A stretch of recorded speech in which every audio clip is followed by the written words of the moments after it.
Magandang gabi po. Narito na po ang magiging lagay ng panahon ngayong gabi at bukas ng Martes, February 13, 2024.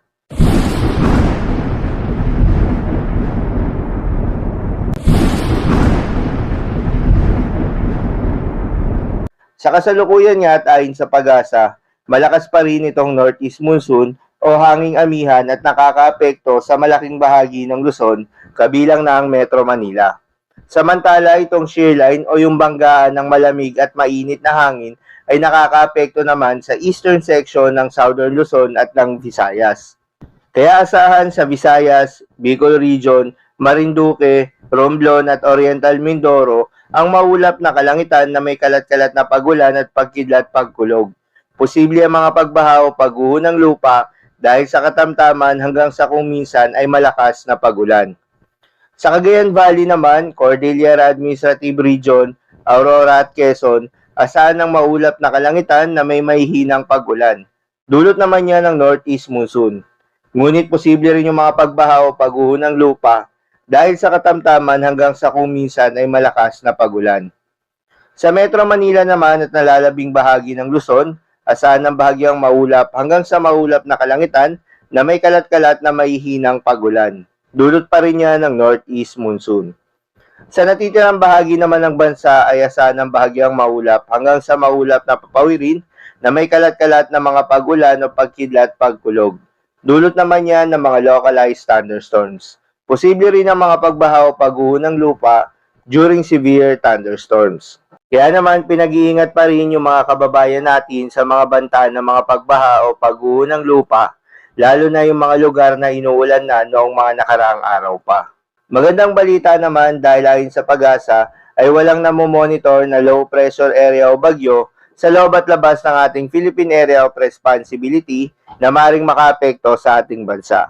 Para naman sa lagay ng panahon bukas ng Martes, February 13, 2024 dito sa Luzon, asahan na patuloy pa rin ang epekto nitong northeast monsoon o hanging amihan sa malaking bahagi ng Luzon. Kaya magiging maulap ang panahon na may mga tsansa ng mga mahihinang pagulan, particular na sa Cagayan Valley, Cordillera Administrative Region, Aurora at Quezon.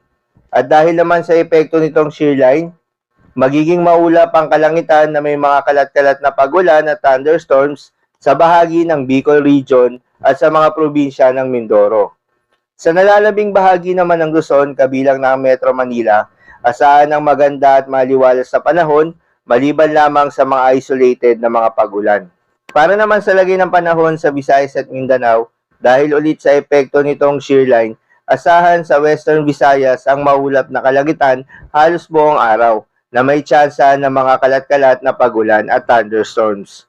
At sa nalalabing bahagi ng Visayas, pati na rin sa buong Mindanao, ay asahan ng maganda at maliwalas na panahon kung saan halos buong araw ay maulap ang kalangitan pero may mga tsansa pa rin ng mga biglaan o sandaliang pag-ulan dulot nitong mga localized thunderstorms. Para naman sa lagay ng mga dagat baybayin, ayon sa pag-asa, dahil sa malakas na northeast monsoon ay may nakataas na gale warning sa mga seaboards ng Batanes, Ilocos Norte, Ilocos Sur, Cagayan, including Babuyan Islands, Aurora, Northern Quezon including Polillo Islands, Northern and Eastern coast of Catanduanes, Eastern coast of Albay, Eastern coast of Sorsogon, Northern Samar at Eastern Samar.